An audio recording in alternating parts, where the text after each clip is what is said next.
Welcome. I'm Zuko, and I'm going to watch and review every single Simpsons Halloween special from here on to Halloween.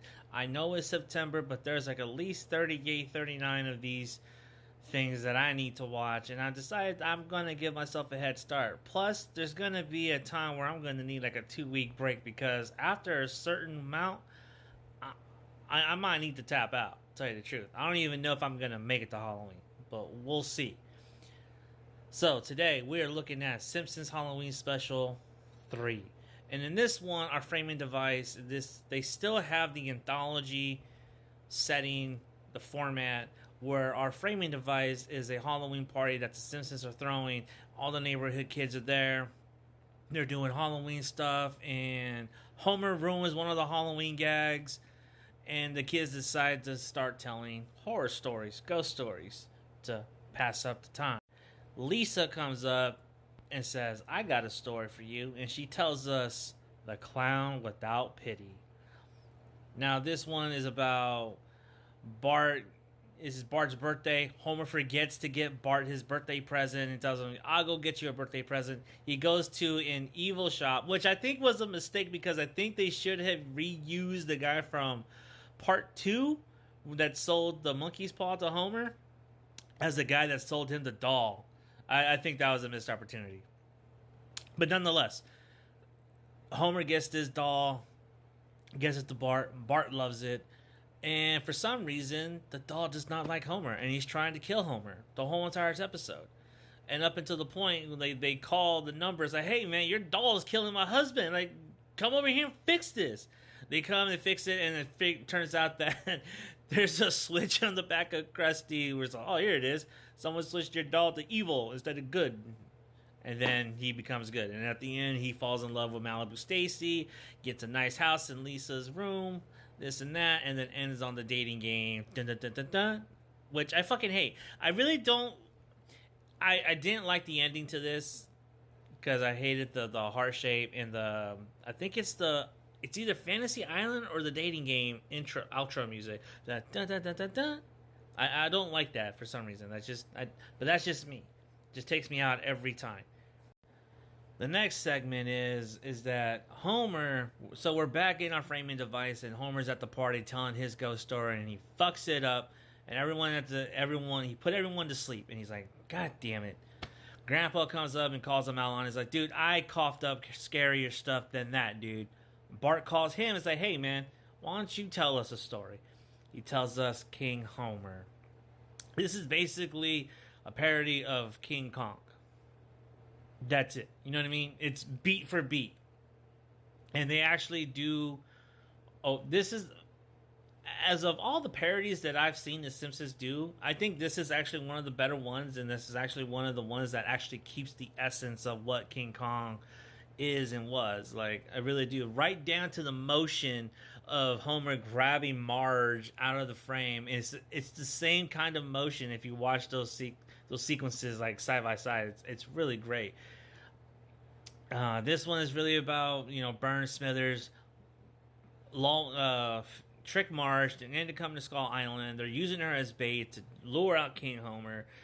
They get Homer, take him to New York, and Homer runs amok in New York, and it's hilarious because he can't even climb the Chrysler building. He climbs up 2 stories and then falls right over, and Marge is like, man, you out of shape. Stop eating people. Maybe eat vegetables. And you know what? I think this is actually...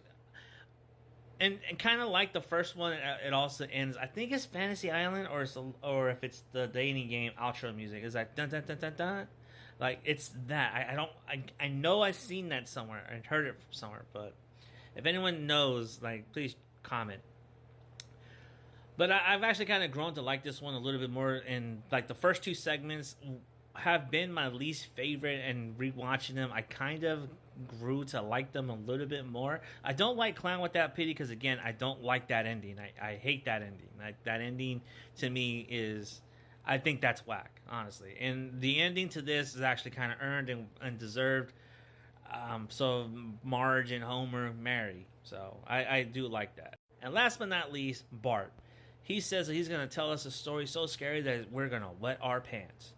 And he tells us dial Z for zombies. This is actually one of the best ones, and this is actually the best closer so far.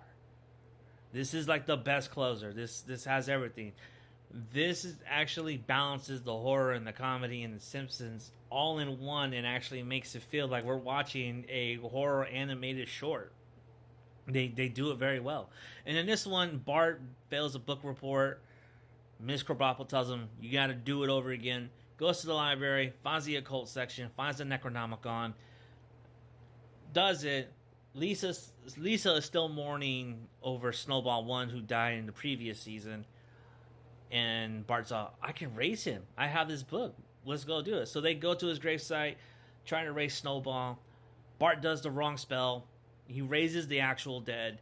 And they go back and they're trying to figure out, oh shit, what are we doing?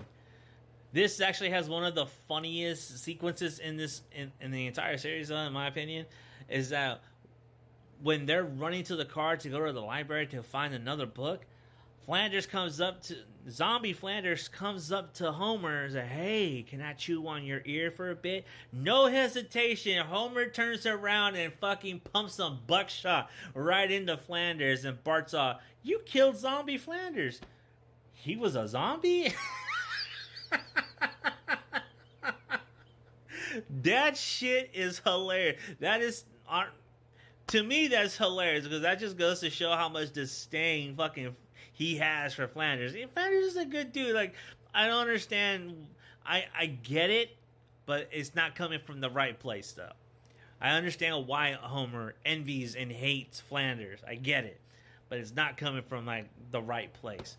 And this actually ends on a really great note, where the family sits back and they become zombies. They're not zombies, but they're watching TV, and in turn they are zombies. So this actually has a really nice twist and flips the zombie satirization, and it's a really great commentary, especially at that time. It's like, oh shit, they are zombies after all.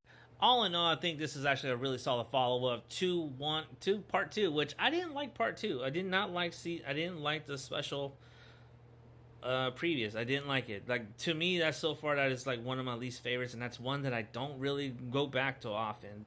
I go back to this one a little bit more because I think Dial Z for Zombies is a strong closer. That is such a strong closer for this anthology, which we will see in the next one. They're starting to reach their peak. But yes, special 3 is actually just as good as the first one. I think the first one is still timeless and is still that one that you want to be compared to. So